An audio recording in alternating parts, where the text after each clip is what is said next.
Hello, sweet souls, and thank you for joining me for another episode today, another aspect of the womb wisdom series, which I am really grateful to be dropping into and showing up for.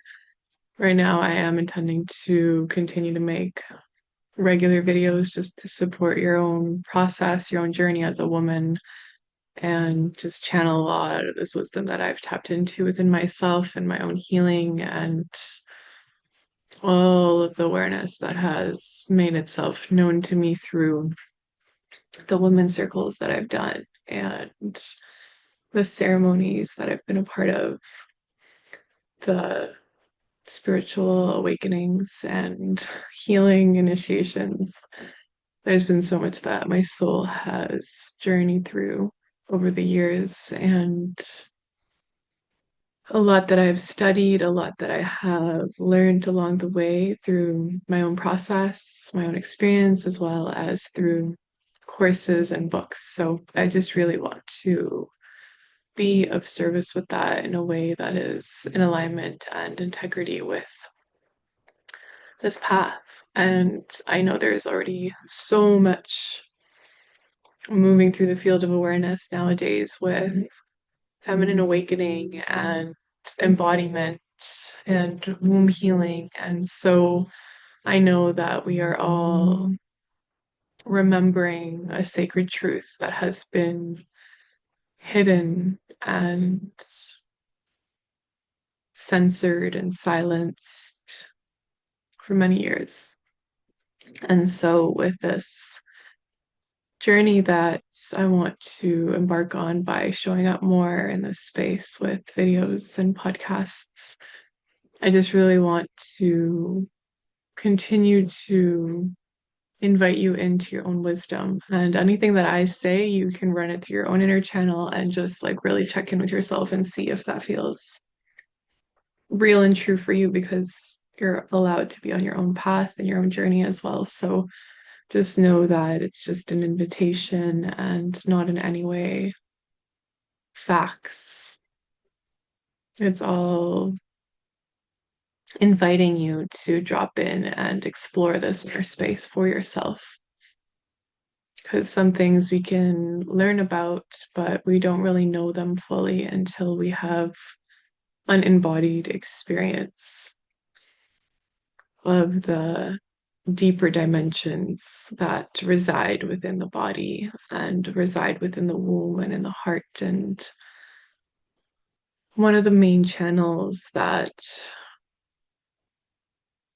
is really important to anchor into is the channel between the womb, the heart, and the crown. And so what I receive is through my own channel, and I hope to inspire you, to uplift you, to bring you illumination through what I've experienced. And may it be like a breadcrumb on your path to continue to allow you to be curious and open towards this journey and all that comes with it. And I can only speak from my own experience. So at the end of the day, come back home into your heart and your womb and your own inner knowing and feel into the resonance of truth and how it lands for you in your own system.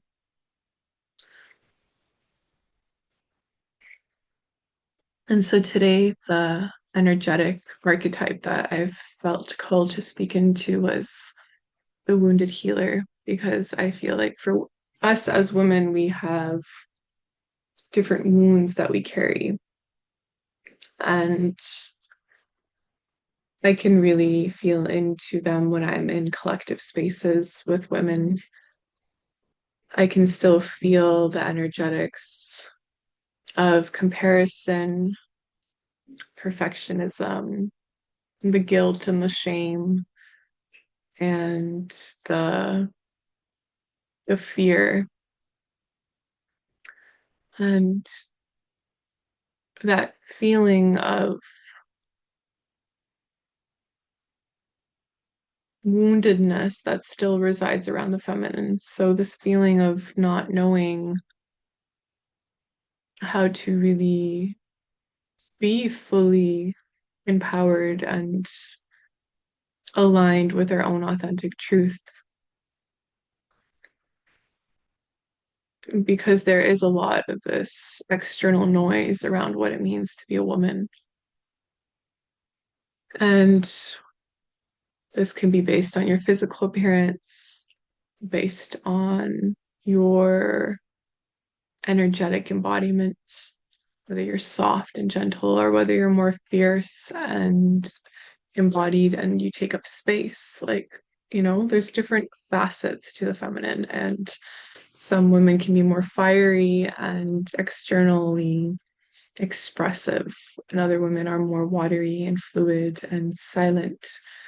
And then there's the grounded, rooted, earthed anchor, and then the airy wisdom. All of the elements, the way that they move through us, our own sacred energetics that are so unique to who we are and based on our astrology and our imprints and our soul blueprint.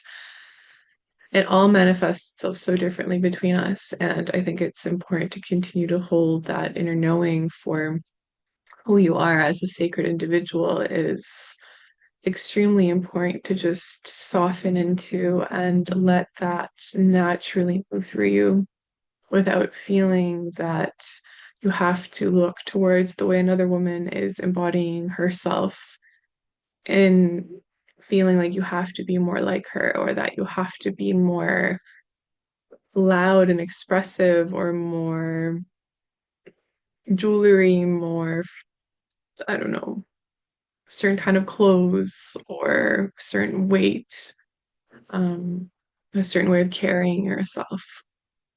And this, to me, feels like it takes away from the expression of authenticity when we feel like we have to be someone else. And moving through those layers and layers and layers that exist there, I feel like are extremely tender layers because it could be societal conditioning, it could be programming from our family lineage, what we've heard growing up, or the ways that we've seen our friends show up. And at times I notice that quality of authenticity becomes diluted when we are trying to be like someone else. And so those wounds of perfectionism and comparison and judgment, they are wounds. And there could be layers to this wounding as well when it comes to sexuality as well.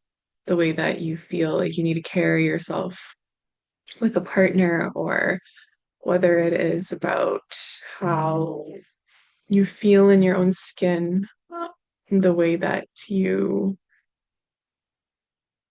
are choosing to really tend to your own sacred vessel is something so unique to you, and the way that you express yourself in your own sacred vessel is so unique to you. And so it can come through in so many different facets of your life.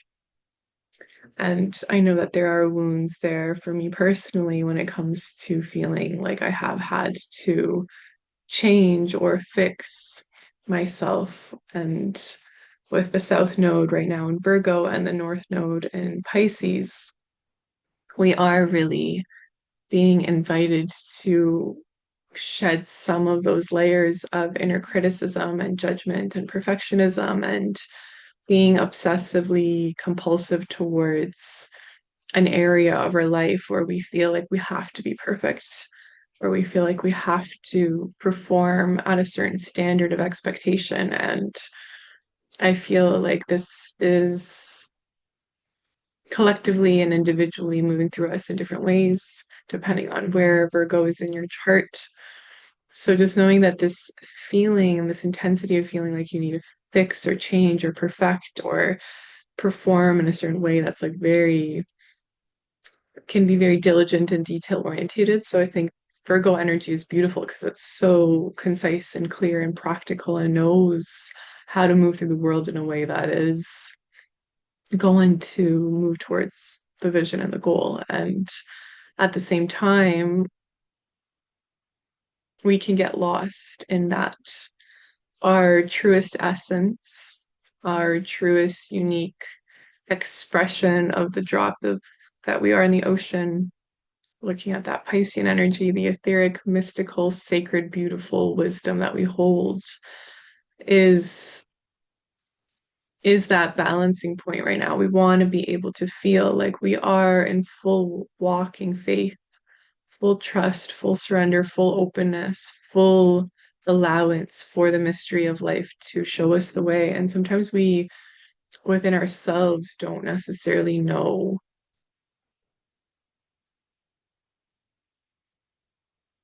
how to heal those wounds. Like going back to the wounded healing archetype, the wounded healer, we don't necessarily always know how to heal the wound. We don't need to know with our mind.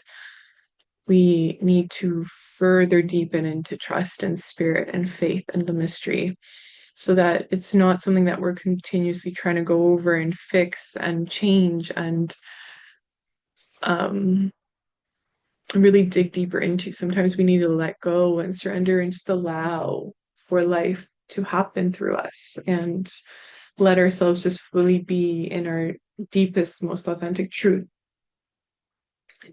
And in that, the wounded healer is it's like taking all the wounds that you've tapped into and channeling them towards your destiny, channeling them towards learning the lessons in the way that you show up in the world. So taking the wisdom of your experience and becoming an embodiment of what you yourself have had to do to overcome that and channeling that challenge and that emotion and that process into the way that you serve, into the way that you show up, into the way that you choose to become from that process. So you are becoming, crystallizing from the wounded, the wounded energy. That's what is here to heal. And this is for the mystics and the priestesses and the medicine women and all the beautiful women who have had to overcome some very painful challenges.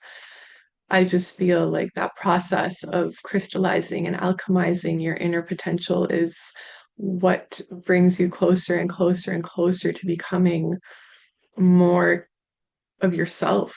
Like you grow and evolve spiritually in those moments. There's a karmic grace that happens where as you overcome the wound and you move through it and you work with it and love it and bring it loving compassion, then it also begins to become a source of deep, deep knowing where you won't ever be the same again once you've confronted it and you sat with it and you faced it and dropped into it in a certain type of way. That deeper knowing of what it takes to overcome and live with something. Because sometimes we don't just heal it, we also have to continue to learn to live with it and learn to channel it in our lives and in our relationships and in our daily choices in a way that we are choosing to continue to stay focused on the greatest, highest, most loving timeline that we have access to in that moment. And by being the wounded healer, your focus and your intention towards that highest, most loving timeline is what's the most important. It's like, how do you continue to take the wounds, to transmute them and alchemize them and step forward into the world in a way where you are honing in on your magic and your gifts and your potentiality and finding that gold in the shadows and holding it, embracing it, and really directing it towards creating safety and loving presence and awareness for the people around you as well that could be struggling with something that's very similar, or for other people that you might cross paths with in the future. There is this sacred resonance that happens where you feel into the collective field and there is a purpose. There's always a purpose for the path that you're walking, and sometimes it might not make sense to us logically as to why we have had to move through certain deep pain and suffering, but the purpose in overcoming it and the purpose in rising through it and really honing in on the willpower to continue to go forward through life in a way that is inspiring and uplifting for humanity is that you get to choose with your free will how you want to carry yourself moving forward. Every day that you wake up, you get to choose. You get to choose whether you need rest, whether you need to ground into your own sacred process or journey, or if you need community and nourishment and food and the earth.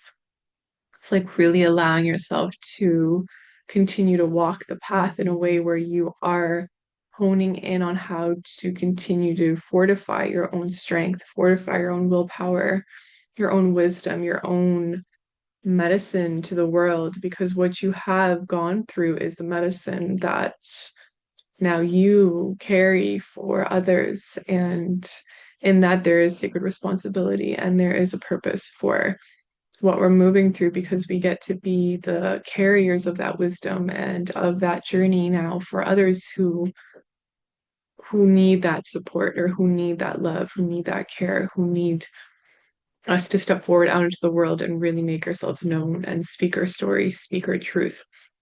And so that's why I think it's just really important to continue to allow the wounds to become crystallized expressions of more and more and more of your own essence to come back out into the world. Because we can get lost in the wounds and we can start to lose sight of who we really are.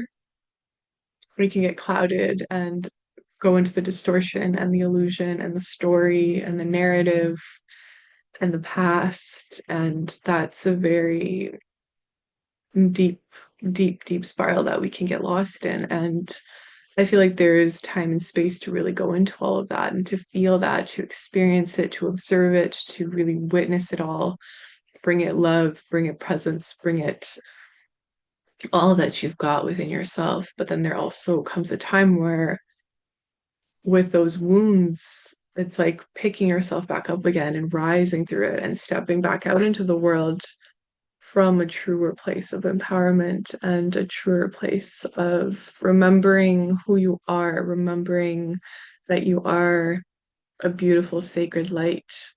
And you can bring the light of your awareness to those wounds and to those shadows, and that serves a sacred purpose because you are bringing more of that wholeness and integration and whatever has been fragmented within your psyche or your consciousness in those moments.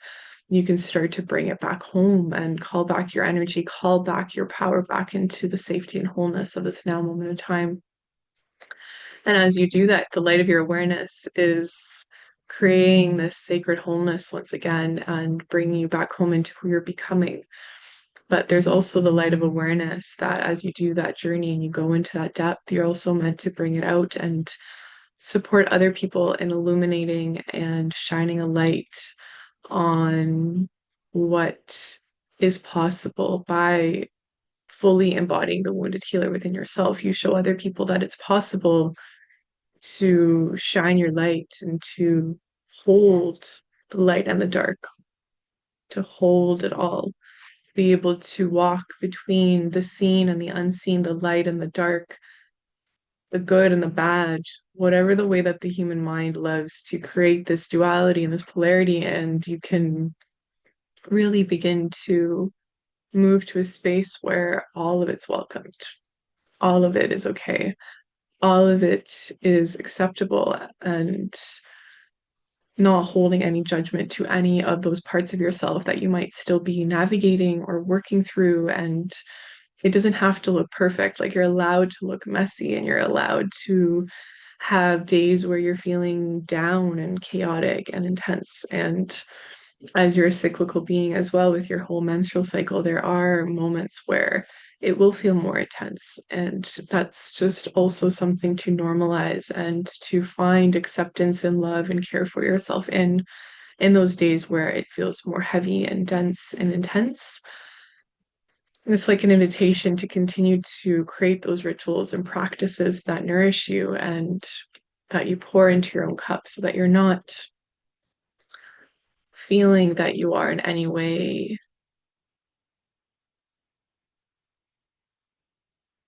wounded or fragmented or lost or confused,